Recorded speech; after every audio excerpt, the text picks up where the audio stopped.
성경에 나오는 인물들을 연구하다가 보면은 한 가지 놀라운 사실을 발견을 하게 되는데요.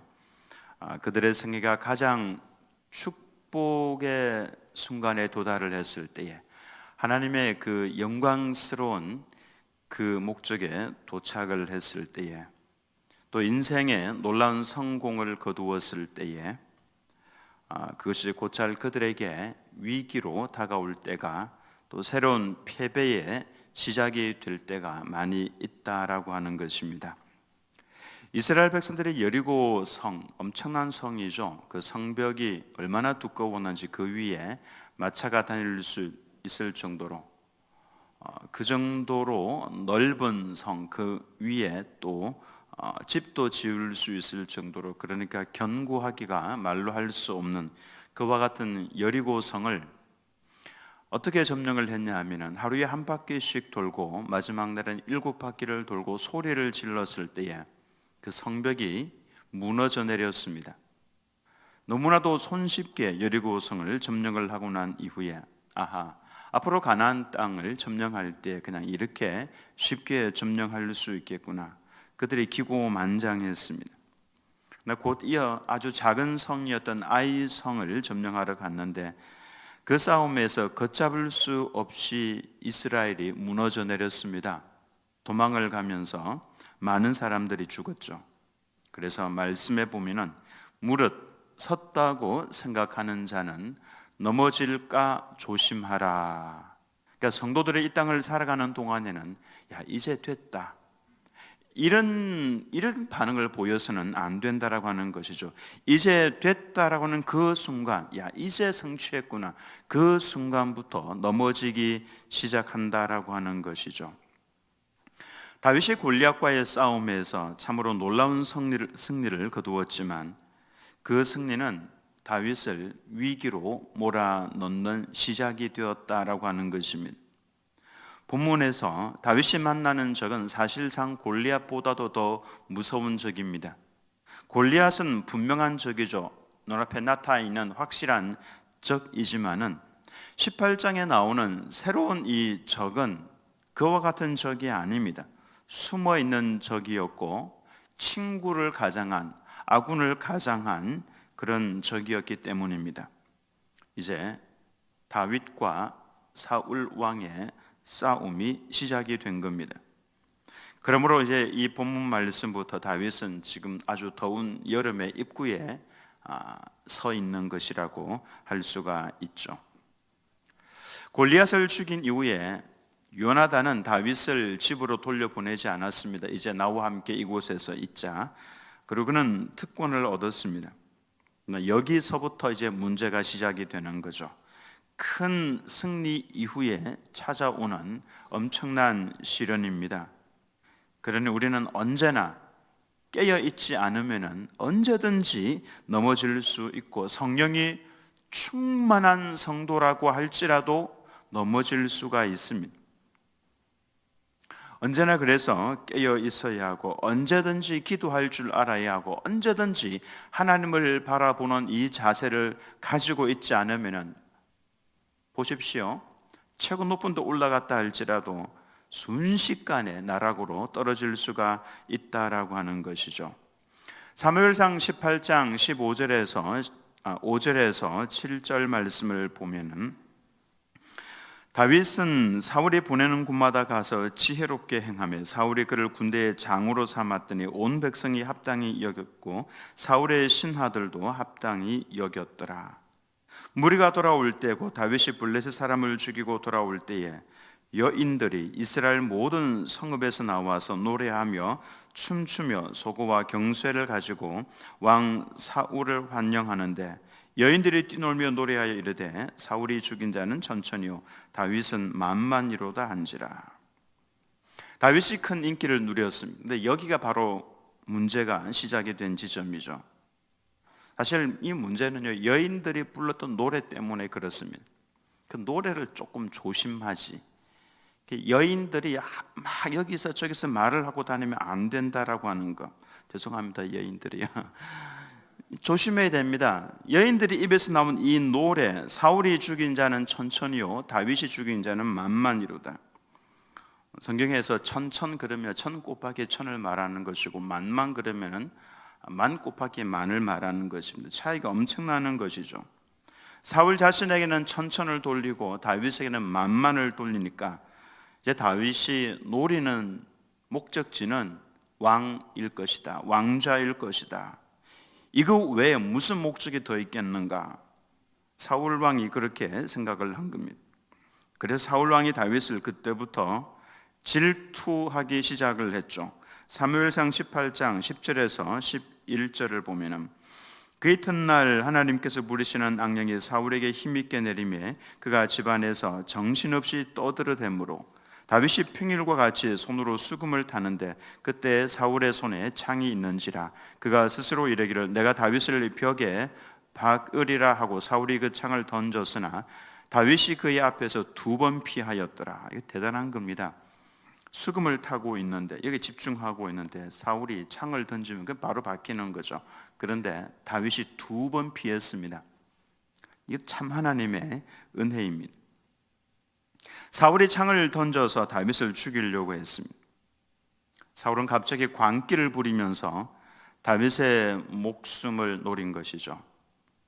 근데 이 사울의 질투, 광기, 상식적으로 이해가 되지 않는 이성을 잃어버린 이 행동 배후에 누가 있냐면 눈에 보이지 않는 악령이 있다라고 하는 것입니다.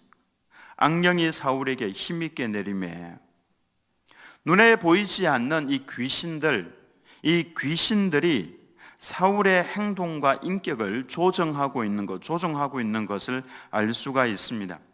하나님의 백성은 성령이 충만해야 하는데 성령이 아니라 악령에 사로잡혀져 있는 모습을 볼 수가 있죠. 사울이 왜 이렇게 됐습니까? 그 이유가 12절 말씀에 나와 있죠. 여호와께서 사울을 떠나 다윗과 함께 계심으로 사울이 그를 두려워한지라. 여기 말씀에 보면 여호와께서 사울을 떠났다라고 말씀을 합니다. 참으로 안타깝게도 하나님께서는 사울에게서 벗어나셨습니다. 떠나셨습니다. 그리고는 다윗과 함께 계셨죠. 이 차이가 사울을 미치게 만들었던 겁니다. 그리고 다윗은 더 지혜롭게 행할 수 있도록 도와주셨죠. 성령이 떠나시니까 사울에게서 나타난 현상이 질투였습니다. 이 질투를 들여다보면은 사실 처음에는 별것 아닌 것에서부터 시작을 하죠. 나보다도 상대방이 더 잘하는 것, 그것에 대한 미워하는 마음이 질투라고 할 수가 있습니다. 이 질투 그러면은 단순한 이 마음 속에 있는 미움으로 그치는 것 같지만은 그렇지 않습니다. 상당히 위험합니다. 질투에 눈이 먼 이 사울 왕의 감정을 살펴보면은 3가지가 나타나는 것을 볼 수가 있죠. 8절 말씀에 사울이 그 말에 불쾌하여 심히 노하여. 무슨 말입니까? 사울은 천천히고 다윗은 만만이었다 이렇게 노래하는 소리를 들으면서 사울이 불쾌하여 심히 노했다. 심히 노한 게 무엇입니까? 뭐야! 소리를 지른 거죠. 심히 노한 거. 뭐야! 나한테는 천천히고 다윗에게는 그때부터 사울의 마음 속에는요 다윗이 원수로 자리 잡기 시작한 겁니다. 분노의 감정, 질투가 유발한 분노의 감정이 사울을 사로잡기 시작을 한 것이죠. 그의 마음 속에 막 미움이, 분노가 막 끓어오르기 시작했습니다. 여러분, 누군가를 시기하고 질투하는 마음을 한번 살짝 허용을 이게 별것 아니니까 하면서 한번 허용을 한번 해보시기 바랍니다. 그러면은 해보지 마시기 바랍니다. 그 마음 속에서 분노의 감정이 살살살 솟아 올라오는 것을 발견한다. 배후에 사탄이 있는 겁니다. 사탄이 자꾸만 부추기는 거죠. 그래서 나도 나를 절제할 수 없도록 압니다. 이렇게 해서는 안 되는 줄 알면서도 절제가 안 돼요. 통제가 안 되는 것이죠. 그래서 알면서도 그렇게 하게 되는 겁니다. 분노가 내 안에서 솟아 올라오죠. 그래서 질투는 사탄의 밥이 되도록 만들어 갑니다. 그리고 이어지는 9절 말씀을 보면 그날 후로 사울이 다윗을 주목하였더라. 이 주목, 눈여겨서 계속해서 살펴보는 것이죠. 그러니 사울의 삶이 정상적인 생활이 될 리가 없습니다. 그 후부터 사울은 다윗을 유심히 살펴보기 시작했습니다. 이건 의심입니다. 마음속에서 솟아올라오는 의심. 다윗의 모든 행동과 말들을 의심하기 시작했습니다. 의로운 일을 행한다고 할지라도 분명히 무슨 목적이 있을, 꿍꿍이가 있을 거야 이거죠. 질투의 감정에 사로잡힌 사울은 이제 정확하게 사리 분별하는 능력을 상실해 버렸습니다. 다윗이 정직하게 지혜롭게 행하면 행할수록 그 모든 것이 전부 다 의심스러워지기 시작했습니다. 정상적인 생활이 안 된다라고 하는 것이죠. 여러분, 질투가 이렇게 무서운 겁니다. 정상적인 사고 못합니다. 올바른 판단을 내리지 못합니다. 위험합니다, 굉장히. 다윗이 취하는 행동 하나하나가 전부 다 이 왕좌를 쟁탈하기 위한 행동으로 여겨지기 시작을 하는 것이죠.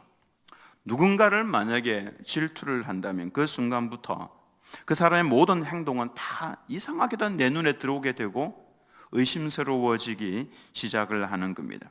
이제 12절 말씀을 보시면 여호와께서 사울을 떠나 다윗과 함께 계심으로 사울이 그를 두려워한지라. 하나님과 함께 있는 다윗과 같이 있으면은 마음이 편안해야죠.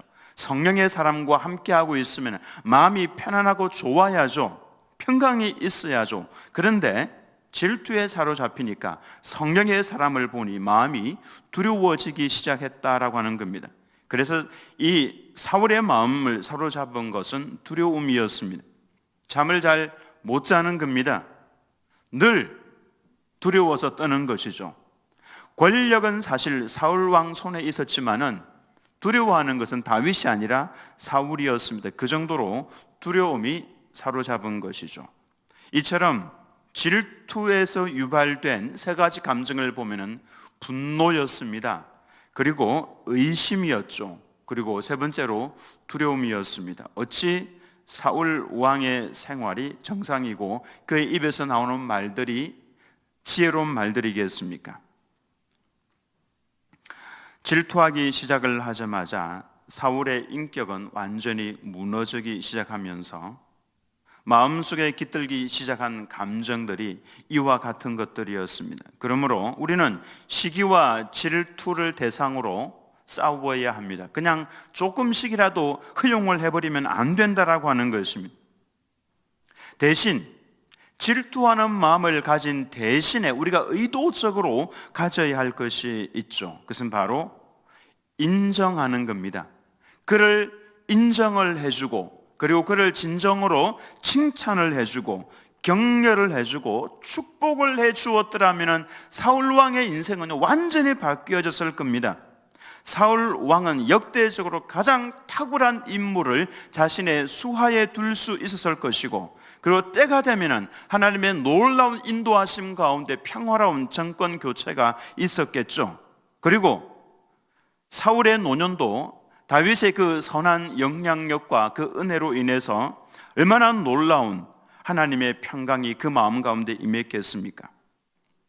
우리 마음 가운데 질투가 안 일어날 수는 없지만은 우리는 성령을 의지해서 제어하는 것이 필요하고 단순히 제어만 할 것이 아니라 더 나아가서 그를 인정해주고 칭찬과 격려를 해주고 축복을 해주는 것이 박수를 쳐주는 것이 필요하다라고 하는 것입니다. 성숙한 하나님의 성도는 그렇게 한다라고 하는 것입니다. 그렇게 하면 그것이 나 자신에게도 엄청난 복이 되는 것이죠. 괜히 사촌이 논을 샀다고 해서 배를 아파할 그럴 이유가 없는 겁니다. 사촌이 논을 샀어요. 그럼 어떻게 하면 되겠습니까? 인정을 해주고요, 박수를 쳐주고 격려를 해주고 축복을 해주면 야, 다른 것도 더 샀으면 좋겠다고 이렇게 축복을 해주는 것이 하나님의 사람의 모습이다라고 하는 것이죠. 그래서 우리는 조금 더 나아가야 됩니다. 더 좋은 방향으로 나아가야 되죠. 그리고 다윗의 입장에서는 사실 잘못한 것이 하나도 없죠. 근데 갑자기 자신을 향해서 알 수 없는 분노와 의심과 두려움을 가진 사람이 나타났습니다. 이제부터 다윗은 더 강하고 더 선하고 더 사랑하고 더 분별력이 뛰어난 사람이 되도록 하기 위한 하나님의 훈련이 시작이 된 것이죠. 그래서 자칫 잘못하면 하나님, 내가 이렇게 잘못한 것도 없는데 왜 나를 이렇게 고통스럽게 하고 힘들게 하십니까? 이렇게 할 수도 있지만 하나님의 시각으로 조금만 더 돌려보면, 아하, 하나님께서 나를 진짜 존경받는 왕으로 세우시기 위해서 나에게 이와 같은 아픔들을 허용을 하시는구나.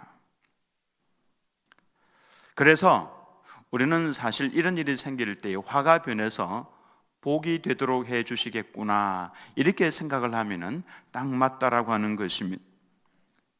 일일이 찾아다니면서 해명을 할 필요가 없습니다. 여러분, 자꾸 이 사람 찾아가서 저 사람 찾아가서 해명하는 거 하나님께서 그렇게 기뻐하지 않습니다. 그냥 입을 딱 다물고 하나님을 향하여 바라보면서 기도하면서 하나님께서 기회를 주시면 이야기를 하면 되겠죠. 그러나 그러지 않는데 찾아다니면서 아니라고, 다윗은요 찾아다니면서 나 그런 사람 아니라고 이렇게 막 다니면서 해명하지 않았습니다. 놀라운 사실은 나중에 온 국민들이 다 알고 있어요. 다윗이 잘못이 아니라 사울 왕이 잘못하고 있는 것이다라고 하는 것을 온 이스라엘 백성들이 다 알고 있었죠. 다윗이 막 다니면서 해명을 하거나 그러지 않았다라고 하는 것입니다. 혹시 여러분 억울한 일을 당하거든 막 다니면서 말씀하지 마시고요, 그냥 요걸 좀 얻어먹으면서 좀 그걸 조금 즐겨보시기 바랍니다. 요걸 좀 얻어먹으면서 하나님 앞에 엎드려서 하나님만 딱 바라보는 이 훈련을 한번 해보시기 바랍니다. 그러면은 하나님께서 놀랍게 인도해 나가시는 것을, 하나님께서 일해 나가시는 것을 볼 수가 있어요. 내가 일을 다 해버리면은 잘못됩니다, 그 일이. 그러나 하나님께서 일하시도록 가만히 내버려 두면은 놀라운 하나님의 은혜가 임하는 것을 볼 수가 있는 거죠. 다윗은 지금 자신에게 일어난 이 일을 자칫 잘못 생각하면은 왜 내게 이런 일이, 이렇게 말을 하면서 신세 한탄에 빠져들어갈 수도 있지만은 그렇지 않았습니다. 다윗은 그에게 주어지는 그 모든 일들을 하나님께서 내게 주시는 것으로, 아하, 나를 더 분별력이 있는 사람으로, 나를 더 선한 왕으로 세워가기 위해서 하나님께서 나를 훈련하고 계시는구나. 그래서 그는 늘 언제 어디에서나 하나님을 찬송했습니다. 하나님과 깊이 교통을 하니까 도망을 가더라도 그 속에서, 그곳에서 시가 나올 수가 있는 것이죠. 시라고 하는 것은 감격입니다. 감동입니다. 그걸 막 손으로 기록을 하고 그걸 노래로 부르는 것이죠. 화가 변해서 복이 되는 이런 은혜를 경험을 한 것입니다. 우리는 사울의 길이 아니라 이 다윗의 길로 걸어가시는 하나님의 백성으로 살아가시기를 예수님의 이름으로 축원합니다.